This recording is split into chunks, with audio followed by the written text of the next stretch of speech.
கர்த்தருடைய பரிசுத்த நாமத்துக்கு மகிமை உண்டாவதாக. இன்றைக்கு நாம் ஏசாயா 1வது அதிகாரம் 19வது வசனம் 20வது வசனம் 2 தியானிப்போம். எங்கள் மனம் பொருந்தி செவி கொடுத்தால் தேசத்தின் நன்மையை புசிப்பீர்கள், மாட்டோம் என்று எதிர்த்து நிற்பீர்களாகில் பட்டயத்துக்கு இரையாவீர்கள். கர்த்தரின் வாய் இதை சொல்லிற்று. இதுல 2 கண்டிஷன்ஸ் கொடுத்துருக்கு. மனம் பொருந்தி செவி கொடுத்தால், மனம் பொருந்தணும், ஆண்டவருக்கு செவி கொடுக்கணும். அப்படி இருந்தா நம்ம தேசத்தின் நன்மையை புசிப்போம். இல்லைன்னா பட்டயத்துக்கு இரையாவீர்கள். இந்த வருஷத்துக்கு கடைசியில் நாம இருக்கோம்.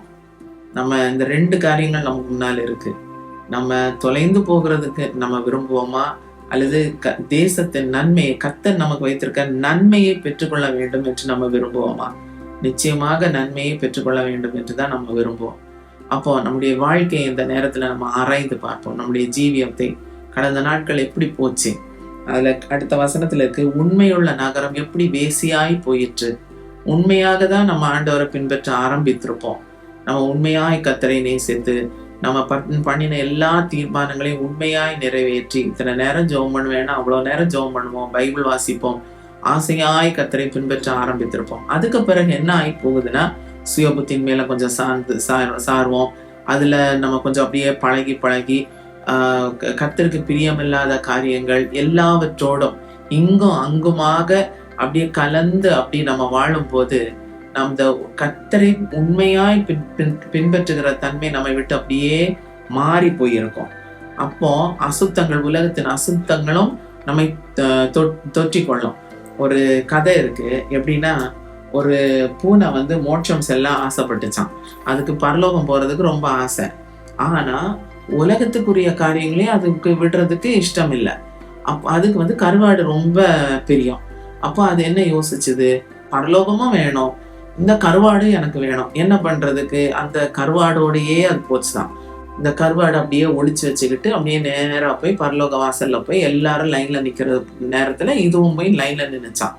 அப்போ அங்க உள்ள இருந்து பேதுரு, யோவான் இவங்க எல்லாரும் அட்டெண்டன்ஸ் மார்க் பண்றது மாதிரி ரோல் நம்பர் அப்படி கூப்பிடுறாங்க. இன்னாரெல்லாம் பரலோக கேட்டுக்குள்ளால போகலான் அப்படி கூப்பிடும் போது அந்த கொஞ்சம் பேரை உள்ள விட்டாச்சு. இனி அடுத்த கொஞ்சம் பேர் அங்க வெளியில நின்றுட்டு இருக்காங்க. அப்போ பேதுரு வெளியில பரலோக வாசலுக்கு வெளியில சொன்னாராமா, எல்லாரும் இப்ப கை தூக்குங்க. அப்போ எல்லாரும் கை தூக்குனாங்களாம். இப்ப பூனைக்கு கை தூக்க முடியாது. பூனைய கை தூக்குனா கருவாடி கீழே விடும். ஆனாலுமே இந்த பூனை என்ன பண்ணிருச்சு, எல்லாரும் கை தூக்குங்கன்னு சொன்ன அந்த ஸ்பீட்ல இந்த பூனையும் கையை தூக்கிருச்சு. கருவாடி கீழே விழுந்துருச்சு. உடனே எல்லாரும் அந்த கருவாடை பாக்குறாங்க. அப்போ பேதுரு சொல்றாரு, பரலோகத்துல பரிசுத்தவான்கள் மட்டும்தான் போக முடியும், இந்த நாற்றத்தோட இந்த பரலோகத்துக்குள்ளால வர முடியாதுன்னு சொல்லி நரகத்துல தள்ளி விட்டதாட்டி இது ஒரு கற்பனை கதை. இப்ப இதே போலதான் நம்முடைய வாழ்க்கையும். நம்ம எல்லா அசுத்தங்களோடையும் நம்ம சேர்ந்து நம்ம அப்படியே நம்ம கர்த்தருக்குள்ளாக இருந்து நம்ம ஜெபம் பண்ணி அப்படியே ஒரு வாழ்க்கை நம்ம வாழலாம்னு ட்ரை பண்ணலாம். ஆனா வசனத்துல இருக்கு, நம்ம மனம் பொருந்தி செவி கொடுக்காமல், உண்மையாய் கர்த்தரை நேசிக்காமல் அப்படியே நம்ம பின்பற்றோம்னா நம்ம பட்டயத்துக்கு இரையாவோம் தான் வசனத்துல இருக்கு. இப்ப இன்றைக்கு நம்ம தேவ பயத்தோடு நம்ம ஒப்பு கொடுப்போம்.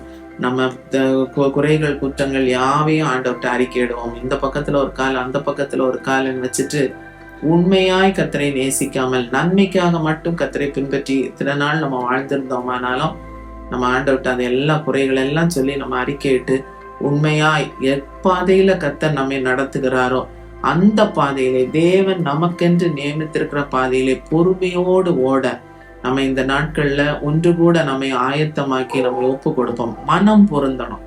அந்த ஒரு வசனத்துல இருக்கு, இருதயத்துல விருத்த சேதனம் உடையவர்களா இருக்க வேண்டும். நம்ம இருதயத்திலே தேவனோடு ஒரு உடன்படிக்கை. ஆண்டவரை என்ன வந்தாலும், எது வந்தாலும், எந்த புயல் அடித்தாலும், எப்பேற்பட்ட சூழ்நிலையானாலும் உம்மை விட்டு என்னை எதுவுமே பிரிக்க கூடாது ஆண்டவரேன்னு தேவனோடு ஒரு உடன்படிக்கை பண்ணி, இருதயத்திலே ஒரு உடன்படிக்கை பண்ணி கர்த்தருடைய வார்த்தைகளுக்கு நாம் செவி கொடுக்க நம்மை ஒப்பு கொடுப்போம்.